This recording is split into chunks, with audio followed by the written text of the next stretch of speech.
Commander, and welcome to episode 2 of the Rainbow Six Siege Beginner's Guide.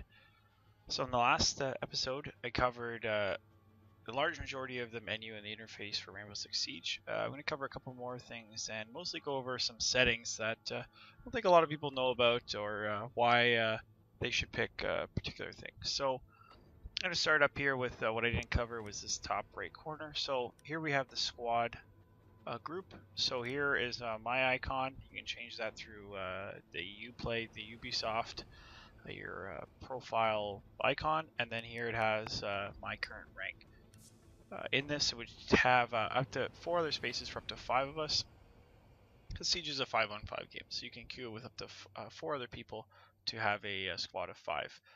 This is grayed out because I am the party leader. I can't leave a squad with only me in it. This is the default. This is a shortcut to invite players and view invitations. You can also use Shift F2 as I showed you before. You go through your friends and invite them. You also should Shift F2 out of it when you don't need it, because it won't really refresh very well if people have joined. So if their icons show up here and for whatever reason you're alt tabbed out and you can't hear this little sound, you maybe won't notice and it won't refresh. Okay, here we have my current my level. So this is the culmination of experience from playing Terrorist Hunt situations, ranked and casual play. Your score gives you a certain amount of experience.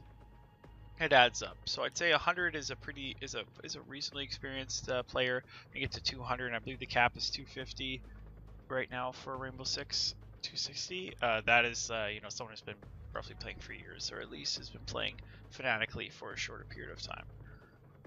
And it has my little progress to the next level. Here, as I mentioned in the last video, you have your renown and your Rainbow Six credits, your current tally for it.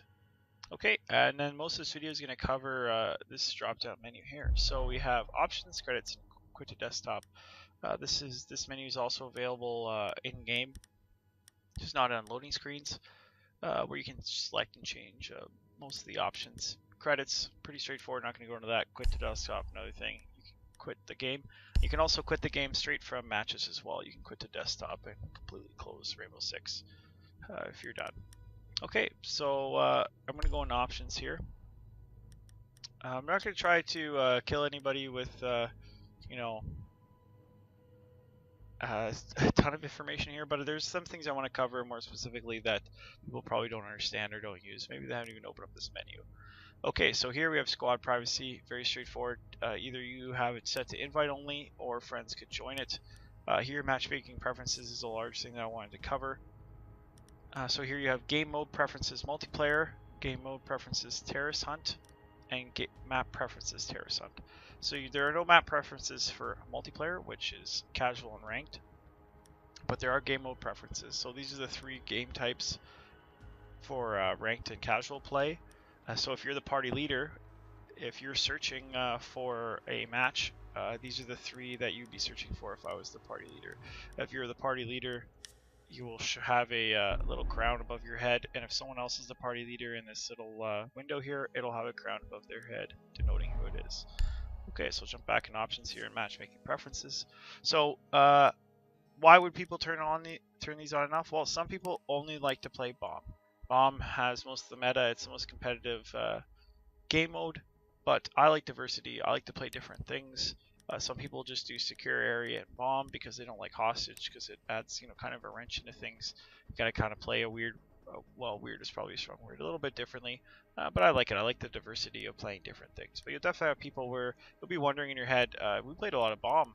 I just played 10 bomb matches in a row. When you're playing with somebody, it might be because they have these turned off and they only want to play bomb. Definitely run into those people. Okay, so moving on, now we have game mode preferences for Terrorist Hunt. So the same thing. So right now I have the other 3 off and just Terrorist Hunt Classic on. Terrorist Hunt Classic is a deathmatch. It spawns in somewhere between 20 to 30 enemies depending on the size of the map. You go through the map cleaning it out. I like it because I just play it to warm up, so it gives me the enemies. I don't have to worry about objectives or anything. And I don't have to worry about weird spawning enemies. I just go into a map and I just clear it out, practicing my aim and tempo for ranked. Extract hostage and protect hostage The same game mode. The difference is that extract is where you play as one of the attacker operators and you go and get the hostage. Protect hostage is where you play as a defender operator and protect the hostage from the terrorists. So protect hostage is very difficult in Lone Wolf. It's pretty challenging to pull off, but it's the only way to practice defender op, so I definitely do it sometimes. So I might turn on protect hostage and turn off terrorist hunt, and now I will get to play and queue to terrorist hunt as a defender operator if I want to like test out guns, get a bit of a pick for them, but it is difficult. I usually only play terrorist hunt on realistic to kind of keep my speed up and not have me playing punching bags, for the lack of a better term. I'm just going to put terrorist hunt classic back on and turn off protect hostage. Disarm bomb is only for attackers, and it is where you just go into a map and you have to disarm bombs just like casual or ranked, but the difference is you're going to play 20 terrorists at a time, and they will spawn in outside the map and come in. That's why I don't really like these game modes, because the people spawning everywhere, it doesn't really give me the practice environment that I want. You can't play as defenders on disarm bomb, and you do have to disarm both bombs, not just one. So it makes for a long game, and mostly what I want out of terrorist hunt is warm up and lots of shooting. So that's why I picked terrorist hunt classic. Okay, moving on. So we're going to talk about it a bit more later, but this is every map currently in the game, and you can turn them on and off for terrorist hunt. You can't do that for ranked or casual, because ranked or casual have a set of maps already. They have a playlist, if you will, maps they'll play. I believe ranked is currently at 11, and then casual is every map in here except for Favela and Bartlett U.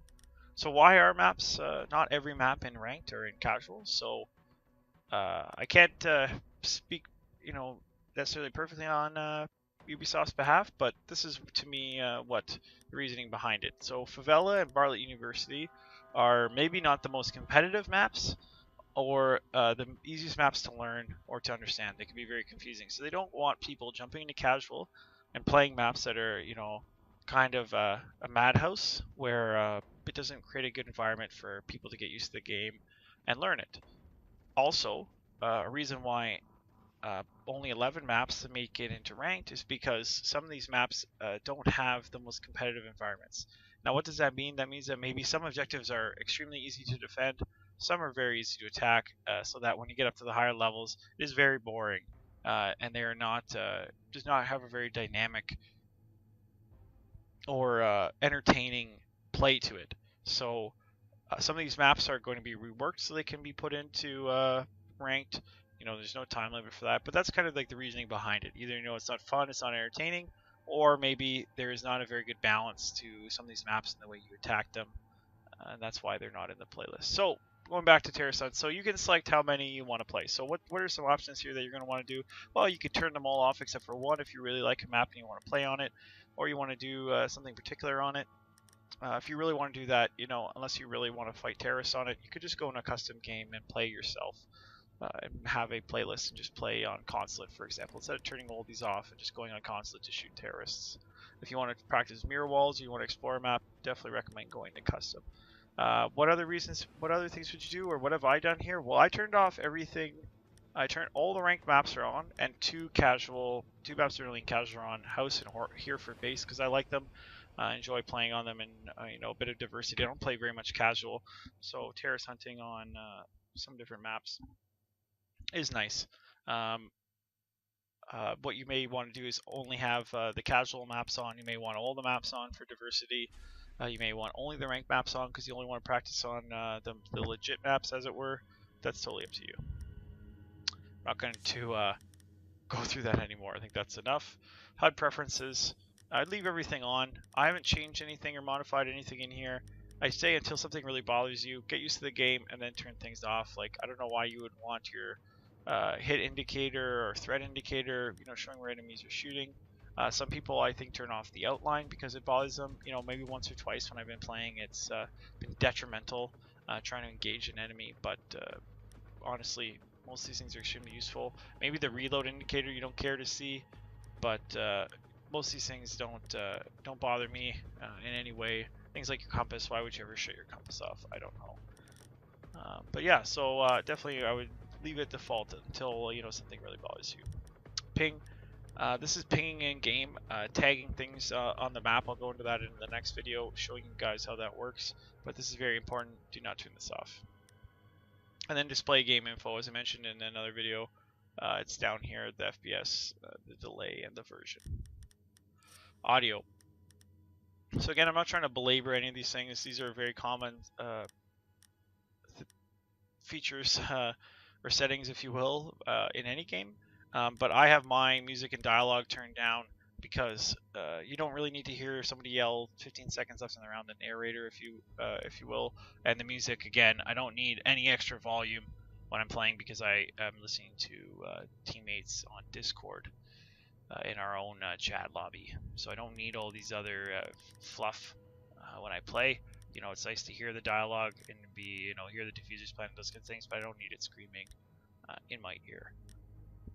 Then there's the dynamic range. This has to do with your speaker setup and here it says your surroundings. Night mode is where it kind of enhances faraway sounds, kind of blends them more together, because then you can kind of turn your volume down, I think is the intent of that. But yeah, I just have hi-fi on because it gives you the best range for close to far away. So if something's really faint, the music farther away, or something's really loud, it means they're closer, footsteps, those kinds of things. Voice chat volume I left on full. Mute unfocused is just about alt-tabbing out, which you'll probably do when you get killed or you're waiting for things to load or the match to be found. Voice chat record levels at 100. Definitely have push to talk on so that you're not hot micing it. Going on display, this is just my setup. Just a quick little note for maybe people who are not that tech savvy. I had this issue as well where I was wondering why my monitor, I thought my monitor was at 144 hertz. It's a good gaming monitor this whole time, but you do need a DVI cable. If you've used a computer originally like 2 decades ago, it's the it's a 12 or 15 prong connection that you would have like the old CRT computer screens. And that allows a lot more information to be passed, and then you need to have that plugged in. Would come with your laptop if it has an outlet for it. You need that to be plugged in to reach this higher frequency. Otherwise, you're going to see a lower refresh rate. Aspect ratio. Some Pro League players play with 4:3. Now, why do they do that on a monitor that has a native 16:9? Well, it's to kind of blow up and enlarge the image. Kind of skews it, so it makes shooting at an elbow, the character model, the head, whatever, fatter, bigger, makes it a bigger target. You do lose your peripheral vision though. I wouldn't say a ton of Pro League players use it, but enough to talk about it for sure is a preference that a lot of them have. These are very capable players, obviously, and that's their preference. So just thought to bring it up. Down here we have the field of view, so it's set to 60. Normally, I have mine only up to 90 because I really like the peripheral vision. But like I said, the pro of the 4.3 are having a less field of view as everything's bigger. When you go up to 90, you can see more, but everything you see is smaller. I like having the peripheral vision though, so I put it on. Graphics. So originally I had everything on ultra. Some of these things are still pretty high, but I was looking into it, and a lot of people suggest. Pro players suggest having it on a lower setting because you don't want to lose performance. You don't want to have it spike and lose performance and get killed. So if you turn a bunch of these settings down, even if your computer can handle it, it allows you to get better performance and better.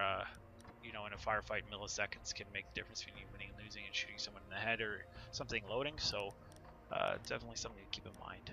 If you have some issues, maybe this is where, even if you have a great gaming computer, get onto some of these Ubisoft servers, which are, can be a struggle sometimes, you may want to turn some of these settings down to have a bit better performance. Again, standard settings that you would find in any video game. And then controls. Two things I'll talk about is a bit about control layout, how you want to set up your controls, things that I've changed, and then the sensitivity. So, Cantor Akedi, my favorite player, Pro League player for Penta Sports, just crazy, outstanding. Watch some of his gameplay. He's a great player. I looked up all his pro stats. It's very easy to do. You can look up online Prestige Rainbow Six Pro player settings. It'll take you to a website and you can look up everybody's settings, what they use. I was very curious, like what mouses guys use, headsets, those kinds of things. And so I looked up their sensitivity settings, and which blows my mind is I think everything's set default at 50. You know, I would think that they would use something like a 90, or even maybe they practice to be using 100 for, you know, the quick reflexes and stuff. And I've turned up my sensitivity before and had like insane amounts of problems doing it. And I thought, wow, they must be up really high. That's why they're so fast. Actually, Cantor Keddy's setting is 7. And if you try to play with 7 sensitivity, it's pretty interesting. He does have some settings on his mouse outside of Rainbow Six Siege, but the big difference is that Pro League players, guys who play Counter-Strike and stuff like that, it's less about wrist movement, it's less about finite wrist movements, and it's more about using your arm from your elbow all the way to your fingertips, whether you're a claw or a palm grip on your mouse. It's about the big macro movements instead of the small wrist movements, because having the big range and a low sensitivity allows you to be very precise. So, you know, it's something that I've been trying to get used to, has been more arm movement. It's very unique, but I have noticed some big changes in my ability to put the reticle onto very specific points, because as opposed to a very small range with your wrist, like if you move your wrist side to side, like that's not very far, you know, it's like, you know, 6 to 8 inches, the range your mouse can move. But if you move your arm, you have a lot more range, like up to, you know, like a foot and a half, depending on the size of your mouse pad or your area you're playing, and that gives you a lot more precision. Definitely, again, something to get used to. I wouldn't recommend moving it too far up or down at a time while you get used to it. I had mine at 50. I moved it down to 10 to slowly start getting used to some bigger arm movements and changing my playstyle. But personal preference. Okay, gadget deployment. This is something I think you should change right away. Change it to advanced. So the difference is standard. What's really bad about standard is that you hold it to deploy it, and you cannot stop the gadget from deploying once you have started the deployment. Where on advanced, you press the gadget button to toggle it on, and you press the gadget button to toggle it off. When you toggle it on, you press the interact button, which is F by default, to place it. So this makes it way better to place breaching charges, to deploy claymores, anything and everything. It is infinitely better. I can't say enough about it. Change it right now. Go into a terrorist hunt and practice it. Practice turning it on and off, and just do it like 10, 20 times, and you'll make it muscle memory. It's amazing. It's amazing. And I put the gadget button on my mouse too to make it even easier. So these are those standard, like hold and toggle. You know, hold to aim. You can turn it on toggle. Leaning is on toggle. Definitely leave that on toggle, because that allows you to continue your WASD movements while toggling the lean on and off. Again, a lot of personal preference. Customize controls. There's a couple things that I changed. I moved my gadget button to my mouse to make it easier. I tried to move things like, I'll quickly go over it. I didn't change a ton of things, but I did change these observation tools, secondary gadget, and deploy drone. Before they were over too far away on like 5 and 6 and stuff like that, so I wanted them on 2 or 3 to make it easier to move. So the observation tool just pulls up your phone so you can look at cameras or at drones, and then 3 is to deploy your drone. So I just moved that closer. I moved my melee to caps lock, so again, it's all within close range because I didn't like V, which is what it was originally. And I think that's the main things that I changed. Again, the starting controls are fine. You'll definitely, you know, from other FPSs you played, you'll kind of have the setup that you like, and you may change it right away. Or, you know, just like me, you'll find some things inconvenient, and you'll move it closer. Just like push to talk, I put as T, which of the talking buttons was the closest, just so that's the one I most commonly used. Whenever I'm texting or typing in the chat, I use Y or U because I'm not playing. So having the T really close so I can make callouts to randoms that I'm playing with is important. Okay, and I think that covers all of options. Gone through gameplay, audio, display, graphics, controls. If you have any other questions, feel free to put them in the comments below. But that should pretty much set you up for success, looking through all the menus and knowing where to get to and how to change things. Okay, that'll do it for episode 2. And I'll see you guys in episode 3, where I'll play through a terrorist hunt match and talk about the absolute basics of running around and movement and shooting in Rainbow Six Siege. Until next time, thank you.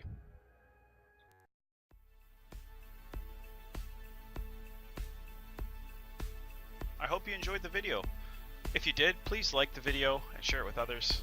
You can become a subscriber to receive more content like this. And please comment below with any questions or suggestions for future videos. Thank you.